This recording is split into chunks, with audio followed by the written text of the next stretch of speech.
Global terror watch is in effect after the deadly Easter terror attack against Pakistani Christians. At least 70 people are dead and hundreds more injured. Meanwhile, the manhunt continues in Europe for those behind the terror attacks in Belgium. Ephraim Graham is following this story.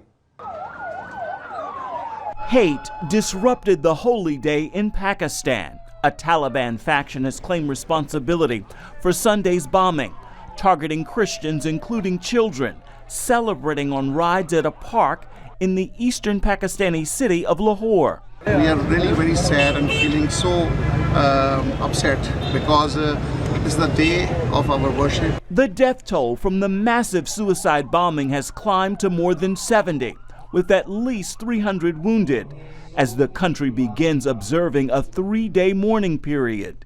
This attack comes nearly a week after the devastating suicide bomb attacks in Brussels, where the airport is only beginning to test its capacity to partially resume passenger service.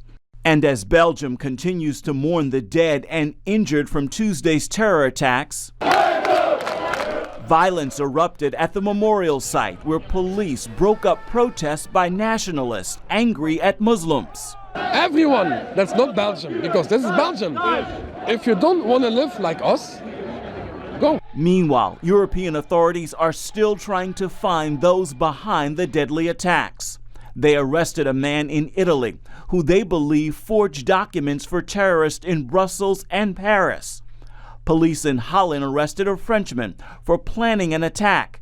And across Belgium, 9 people have been detained after more than a dozen raids, as authorities say they have evidence ISIS may have also been plotting to strike a nuclear plant in Belgium.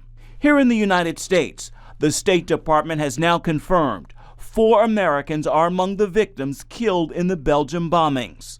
They include the young couple, Justin and Stephanie Schultz. Stephanie had a very strong belief in God, and Stephanie's in heaven. The string of attacks has the world on a higher terror alert.